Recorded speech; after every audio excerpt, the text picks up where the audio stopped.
And it makes you really reflect when you're sat in London, you're making decisions about the rest of the world and what's our mandate to do that really, So I came in very strongly that we needed to decentralise and we needed to be locally led and not making these decisions in the centre, but listening to other voices, who were the unheard voices. Hi, I'm Belden Mankis. Welcome to The Purposeful Strategist, the podcast that shifts the conversation about purpose and strategy from what organizations should do to what business leaders actually are doing and what they've learned along the way.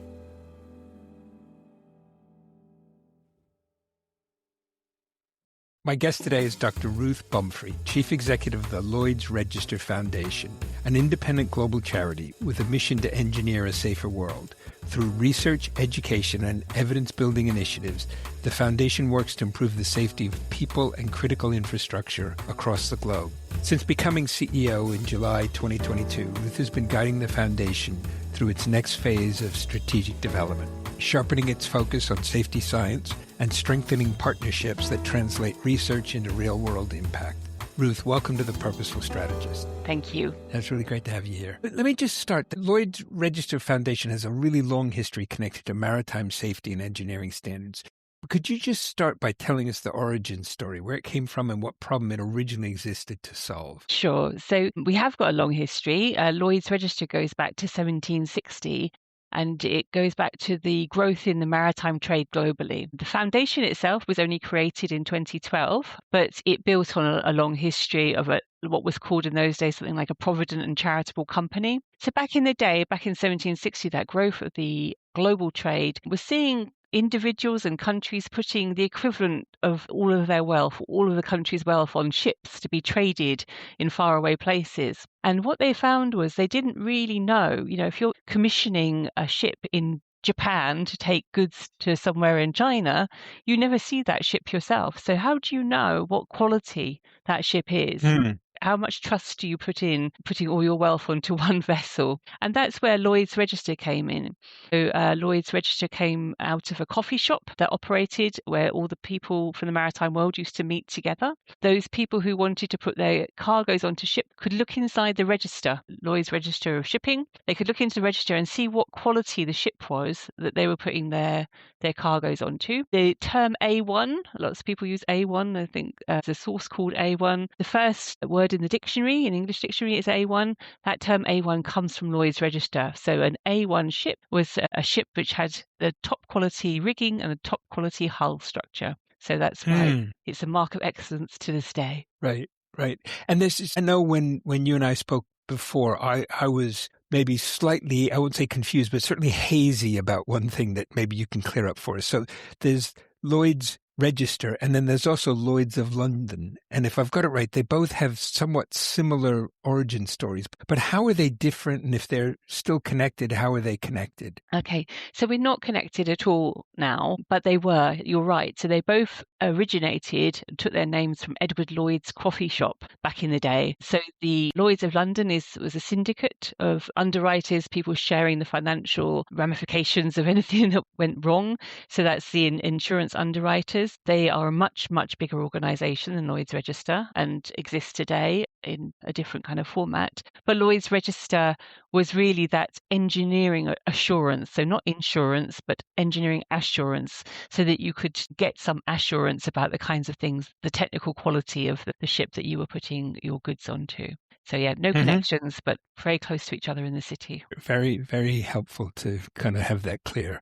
And what's the business model? So where does the foundation get its funds? Yeah, so back when we were founded, there used to be a sort of committee structure that ran the business, the Lloyd's Register Group as we call it now. That committee structure made a decision to clarify these charitable arrangements, also to clarify the business arrangements. So it separated out these into two different organisations. Lloyd's Register Foundation became the owner of Lloyd's Register Group. So we're the sole shareholder in Lloyd's Register Group. When we were created, we were given an endowment to start off with of several £100 million, and we have that invested and we take the dividends off that money that's invested from our endowment. We also take a dividend from the group's annual trading. So as you can imagine, that will go up and down with the maritime Sure. sector and with the way that business runs for them. So that's our business model. Beautiful thing about that is it leaves us independent. So we're not dependent on government funds. We're not dependent on other charities. We can have real sort of clarity, and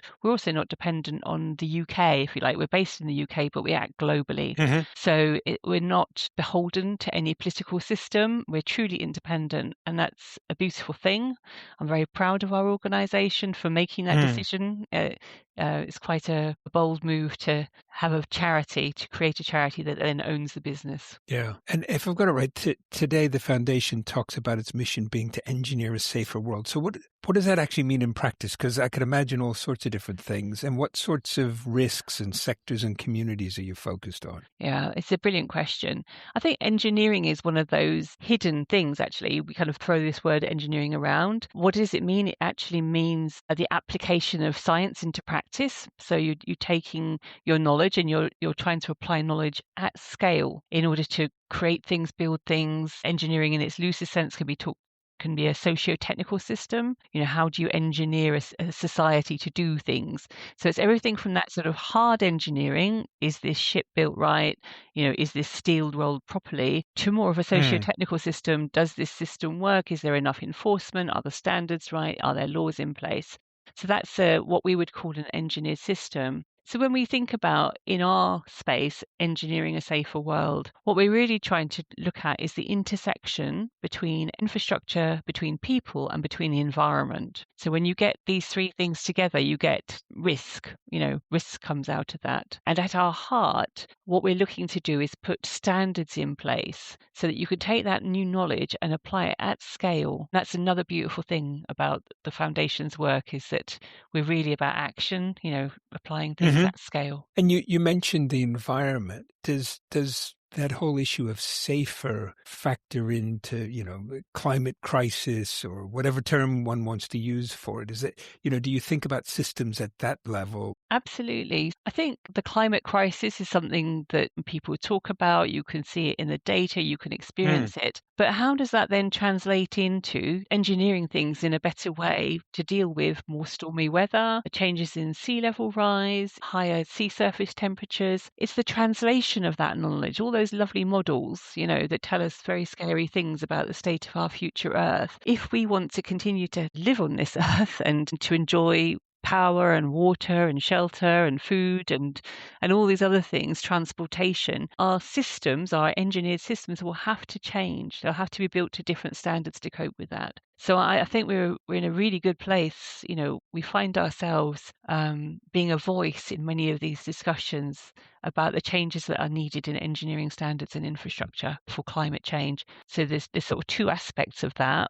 One is about mitigation, so what some people call the energy transition. If we're trying to decarbonize the way we do things, there are going to need to be new fuels. We need to build offshore wind. We need to have cables going through the sea. We need to have solar panels that people can understand and can be, thrown away safely and all these things. So there's all of that part of climate change. There's also what is called climate adaptation, sometimes called resilience. So given that we know that things are already on trajectory towards massive change, how do we make our homes and our water supply and our food supply and everything more resilient to that change? Again, engineering standards needed for that.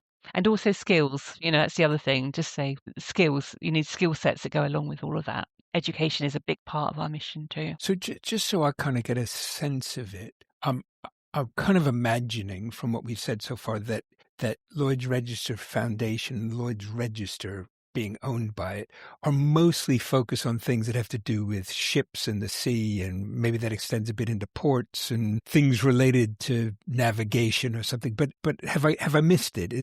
Are there lots of other things you do that are much more land-based? Yeah, we do. So the business that we own is very much focused on maritime, and it made a strategic decision to focus on maritime around 5-6 years ago. Before that, it was across many, many more sectors. And so when the foundation was founded, actually, we had an opportunity through our group to work in many, many more sectors, which included the food sector, transportation from trains, aeroplanes, shipping, energy sectors, power, engineering, grids, routes, all sorts of things that our group was involved with at the time. Now, because the foundation, we're not a business, we do things for the long term. We look at problems for the long term. So our programs are still across, multiple sectors, multiple infrastructure sectors, and we can take that learning from those sectors into the maritime sector. So if you look at something like aviation, if you look at something like rail, they're working to different standards. They're really early adopters on some of these issues.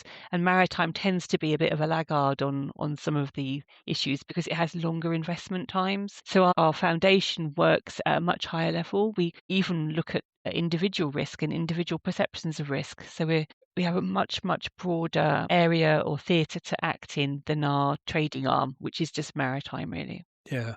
So there's a question that I'm going to come to in a minute, just kind of based on what you said. But before we get to that, if I've got it right, the way the foundation mostly causes things to happen in the world is through grants. I mean, is that largely right, or are there lots of research you do internally? Two things, Belgium, especially at the beginning, it was mostly through grants. And we've grown up from an organization of 2 or 3 people to almost 60 today. So during those early days, it was definitely giving out grants for other people to do things. But we made 2 decisions along the way, 2 strategic decisions along the way to invest in ourselves in 2 areas. Now, the first investment was actually in a historical investment, recognizing our history and recognizing the amount that you can learn from the past. We invested in our Maritime Heritage Centre, and that has a real focus on maritime safety. And we have archivists and interpreters and guides and all sorts of people that are working in our Heritage Centre. So we see ourselves as a world expert.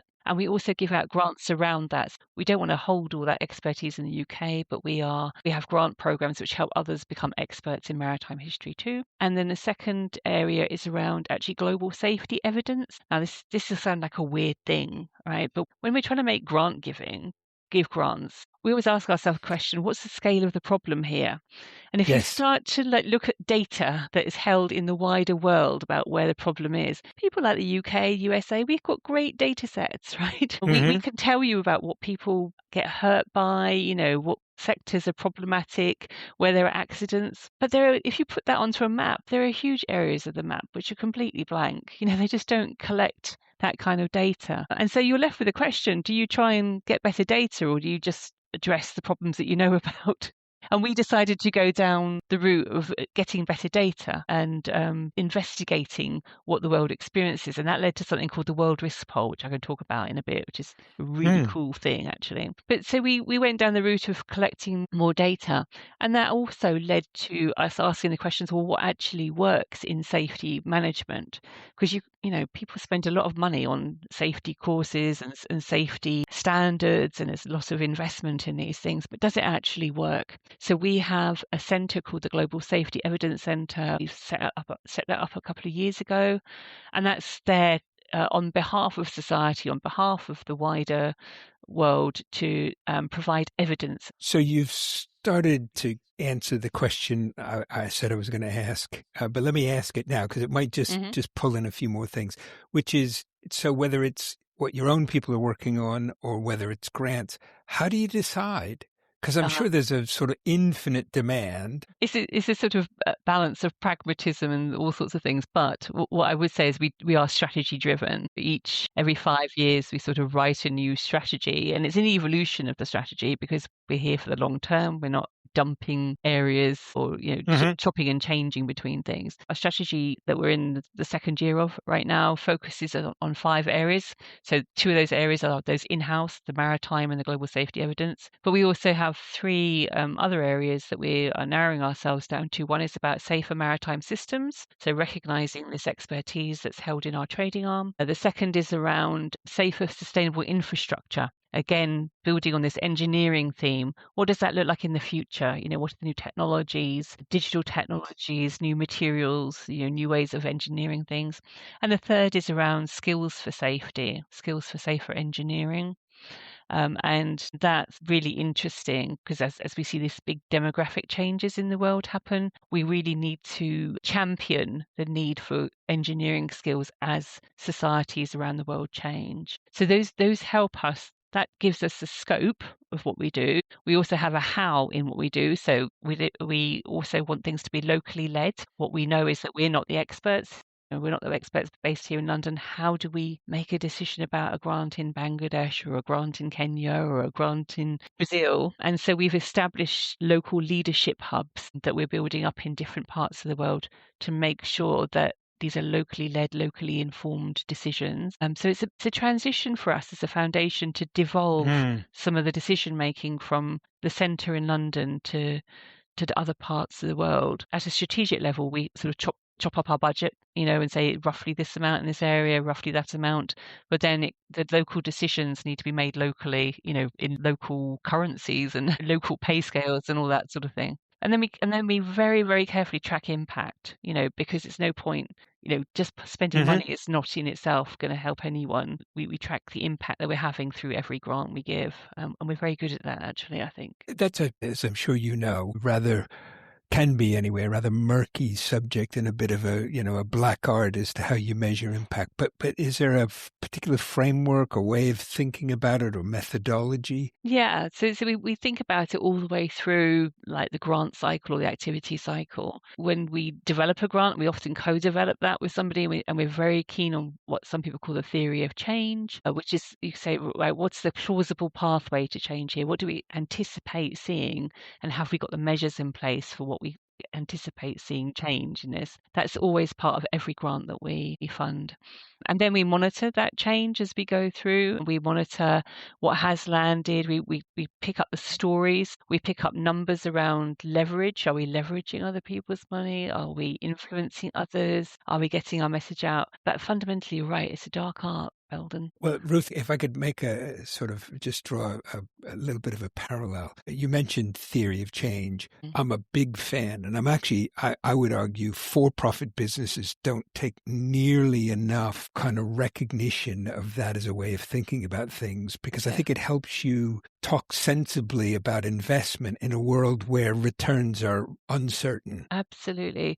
Yeah, and you're absolutely right about for-profit businesses. I think a charity like ours is a business. Well, it is a business. We're registered, we're a registered business. We just have a charitable mission on top of that, and we don't return a profit to a shareholder. We reinvest it. We reinvest anything into society. So we're a business. We have to be a profitable business. We have to look after our money. We have to understand what we're trying to achieve and look at our partnerships and our resilience and everything else long term. So I think of myself as a business person, actually. It's not about do-gooding. It's about creating a change in the world. Yeah.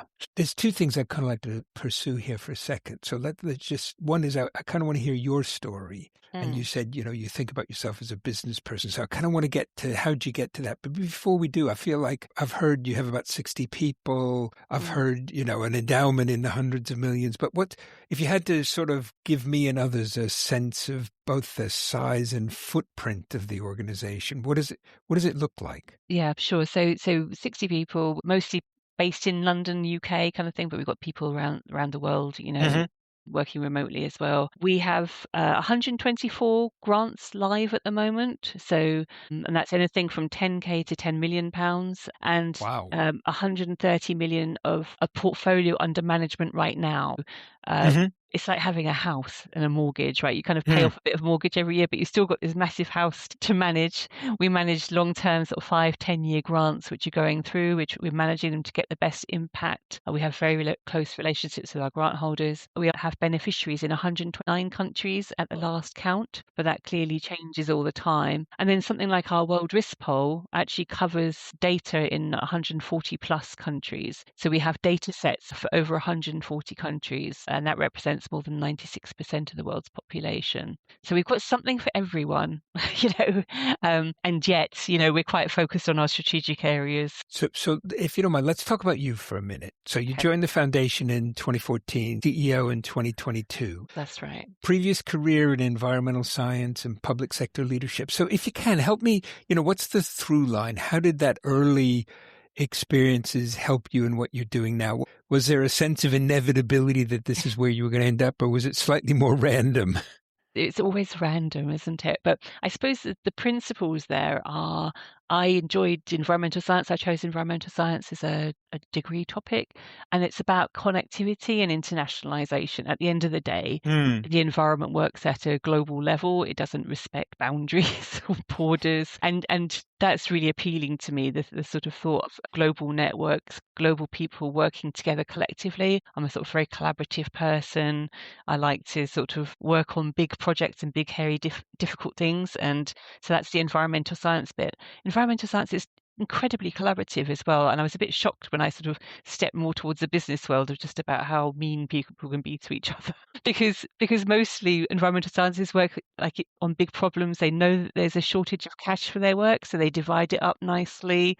They're not trying to outcompete each other. They're trying to fill in the gaps on big models. So I love all of that. I love all of that work. The way that it brought me towards where I am today, I've been a regulator in the past. So I worked for the Environment Agency before. You kind of look at, you're working with industry to try and protect the environment. Then I also, at one point, I found myself in charge of the Earth Observation Satellite Program, which is a bit of a techie thing. I had this great job title, Head of Earth Observation in the UK Space Agency. But essentially what that means is all the satellite systems that circulate the Earth that are telling us about our weather, about, the ocean currents, about ice caps and polar bears and deforestation and all that stuff. And that brought me into contact then with amazing engineering, collaborative engineering.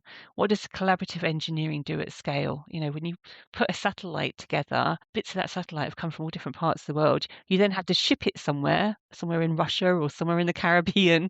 You have to stick it on a massive rocket, blast it into space, and it has to work first time. And I was just like full of awe at these engineers that can predict and make all of that happen, standing on the shoulders of the other engineers, the other scientists, and every time it gets better and better. And the data then comes and you work with that data, you model the data, and that data has to also make businesses thrive, so that gets me into this business side of things as well. So there's no point just chucking up rockets with satellites on if you don't know how that data is going to be used. The weather forecasters, but also the private weather providers, geospatial analysis, but also, the businesses that want to use geospatial data. So I'd had to work through all the business cases. You have to persuade your government to spend, £250 million on something. You better know where that money is going to end up in the tax system. Where's it going to come back? Yeah, exactly.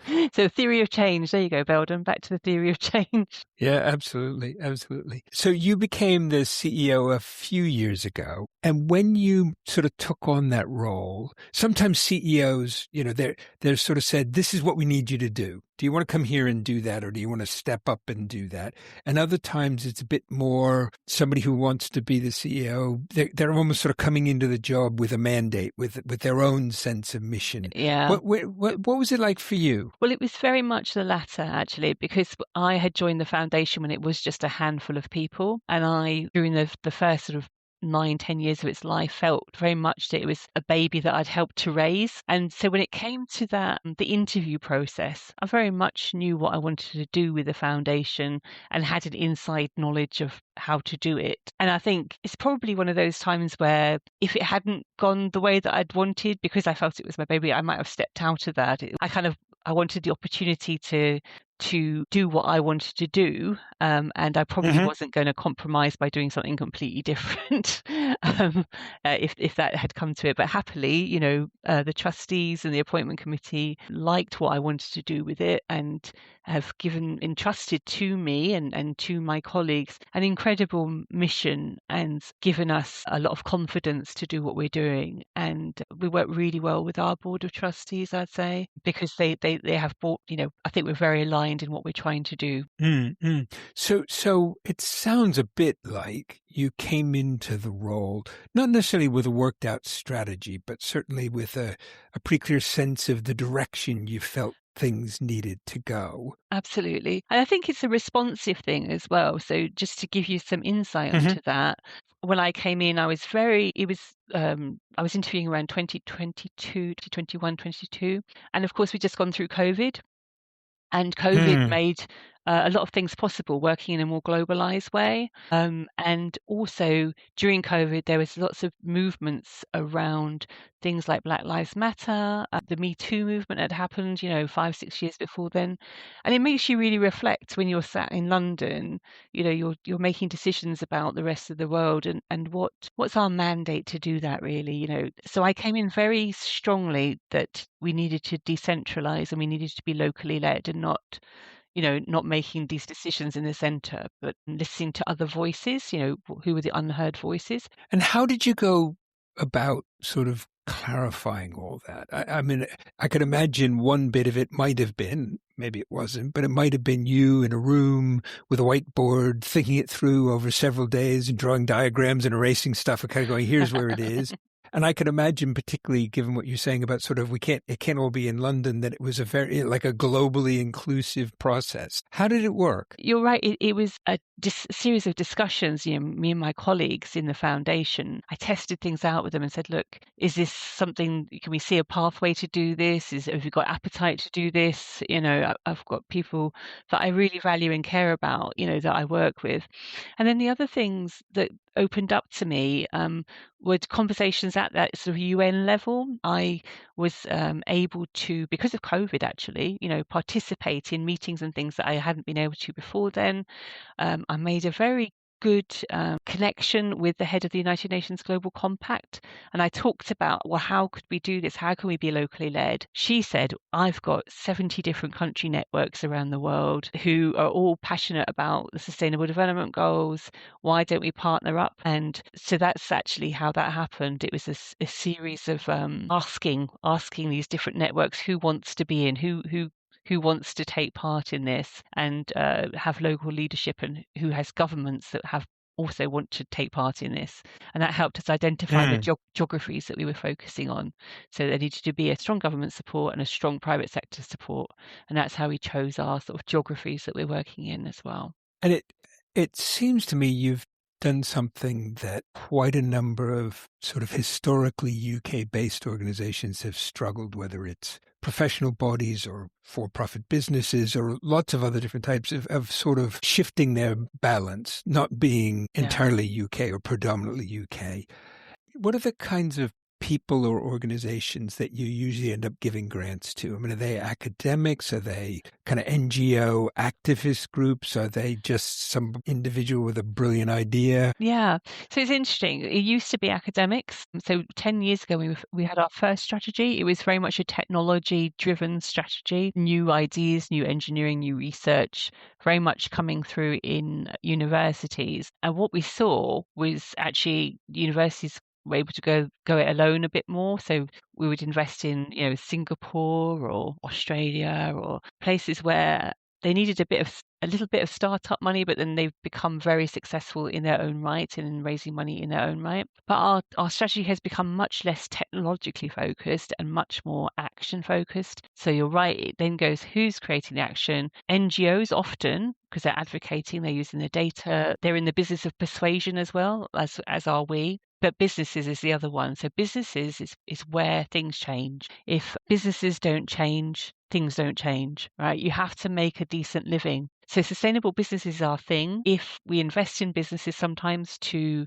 do training programs, but we'll only invest where there's what we call a market failure, where there's for some reason people can't afford the service or whatever. And what we expect to see is that business to become sustainable in the long term. We're not supporting things forever. We want to see how our grant will make a change that will make something affordable to a wider group of people and will make it somebody a good living somewhere as well. Yeah. So it sounds to me like some of what you're trying to do there is sort of things that could be businesses and therefore sustainable, self-generating, to kind of get over the early hurdle, to either get to a scale where it works or get market acceptance or whatever. Absolutely. That sounds very different from many charities. Well, I wonder, we talk about that. Let's riff on that for a bit. What's the purpose of government? It's a government often invests into things that they hope will become businesses long term, right?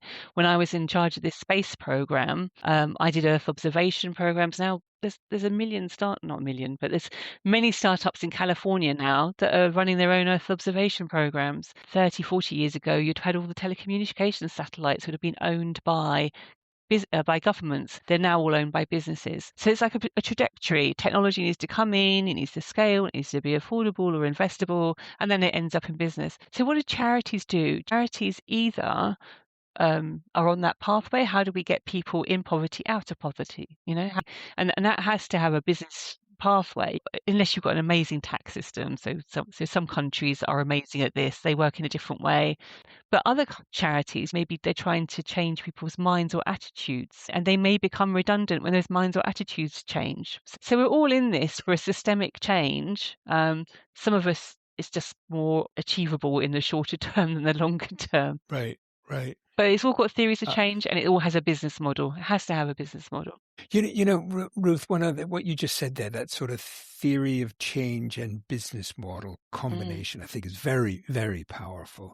The other thing that I think is interesting, and I've seen it elsewhere, is this sort of charity that owns for-profit operating company that's related to the charitable reason, but also as you've been sort of influenced by what's going on in the business. Do you think that's a model we're going to see more and more of, or do you think it's sort of a historical accident for you and maybe a few other people? I think we'll see more and more of it, actually. It may be a construct which is a very Western construct, actually. You kind of see this movement in the US and indeed the UK around what they call community interest groups, or in America they've got like some number system for it, but essentially where a business has enough charitable work that you can count, it has tax write-offs and things, and like I say, in some countries they question, why do you ever need a charity, because that should be the business of government. But I do think that there are many business people and many people who make a lot of money who are thinking, how do I make society better on the back of this? That they're holding social values and charitable goals, if you like, at the top of their business. So I think it's got legs. Why wouldn't you? If you're on a board of a company or you're owning, why wouldn't you try and claw it away from people who don't share your values and put it in the hands of people who do share your values? If we looked ahead 5 or 10 years, what's success look like for the foundation? 5 to 10 years. What I really want is to have this locally led model be successful. Now, it's been slower than I thought it would be. I think when you come in as a CEO, I think of it like a rugby match where you get the ball and you suddenly race ahead with it, and you're heading for the line, and then you look back for someone to pass it to, and you've left them all behind at the other end of the pitch, and there's no one to pass to. So I had this speed in my head, and actually you have to take quite a big system along with you when you make these kind of changes. So I think it would take us 5 years to be properly locally led, but we're getting all the systems and processes in place to do that now. We'll also see, what I really want is that the growing ocean economy around Africa and the growing ocean economy in these other places where we're investing is a safe ocean economy. So I want to make sure that people aren't forced to go into work which is inherently unsafe, or where their families just don't have confidence that they're going to come home at the end of the day. We've had some amazing successes in fishing, which is an interesting sector, local artisan fishing, locally led by fishermen, for fishermen, just basic safety programs, which are really making a difference. So I'd love to see more of those examples by 5 years' time. You mentioned earlier the Global Safety Evidence Center. And in the conversation, you've touched on a number of things that sort of a little light's gone on in my head, with a question of, if you were a UK-based company and you knew you had to pay attention to safety, that it was a key part of your success as an organization was keeping your people safe in undoubtedly hazardous circumstances. Yeah. What could they tap into that you have available, and how would they go about it? we have lots of resources available on our website. So just to say that everything that we do, we publish, and it's all available through our website. So an example of that would be we recently did a study on the importance of leadership in safety, and does leadership lead to safer outcomes? Does safety leadership, having safety held at a higher level in an organization, lead to safer outcomes? And it does.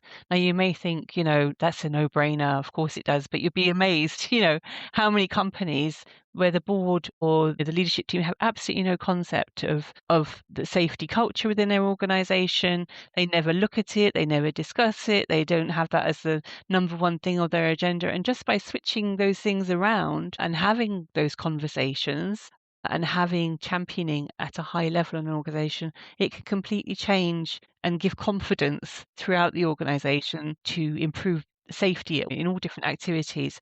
We also have this amazing World Risk Poll, which all the data is available on our website. We go every 2 years and we ask the world, have they experienced a lack of safety? Have they experienced harm? We ask them about perceptions of harm. What are you most afraid of?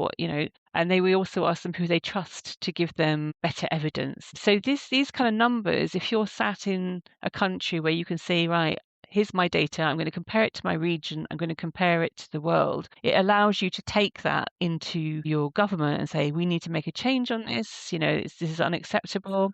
Or if you're a global company, if you're a massive clothing manufacturer or an energy supplier or something, it will allow you to look at your supply chains and say, okay, where in the world do we need to be mindful of safety practices coming into our supply chains? Where in the world is there not a culture of this? I got one last question for you. Is there anything that you wish leaders understood more? It could be about safety. It could be about any topic, but particularly about making decisions in high risk, high uncertainty environments. What do I think? I think if you making decisions, you make decisions whatever. If you don't make a decision, you make a decision not to make a decision. But you can't be silent on things. You can't ignore things. When things come up, if you choose not to talk about it, that's a choice you make. It's a decision you make not to act. So I wish people were more confident to act anyway, or to at least express their uncertainty, or at least, set out the theory of change, the plausible pathway to impact. I'm not quite sure what I'm doing right now, or I can see that there's this problem in the world and I don't know how to solve it, but I don't want to stay silent on it either. So let's have that conversation. I think there's a lot of fear to have some conversations, whether it's about safety or diversity or what's happening in your supply chain, and you kind of don't want to open the box because you're afraid what you'll find in it. But you can't move on if you don't open the box and have the conversations. So let's have difficult conversations and be kind to each other as we do that, and not jump on choice of language or prejudices or backgrounds or whatever as we do that. I think that message is a great message for the global scale issues that you're wrestling with. But I think it's probably a pretty good message for a leader in any organization anywhere. Ruth, thank you so much for joining us and sharing both your experience and, if you don't mind my saying so, your wisdom. Thank you very much. Thank you, Belton. It's been a real pleasure. Thank you. Thank you for joining us for this episode of The Purposeful Strategist. In addition to being available on our website, you can find us on Apple Podcasts, Spotify, and Google Podcasts. If you enjoyed this episode, please do follow us and leave us a 5-star review. It helps others find the podcast. Thanks again, and join us soon for the next episode of The Purposeful Strategist.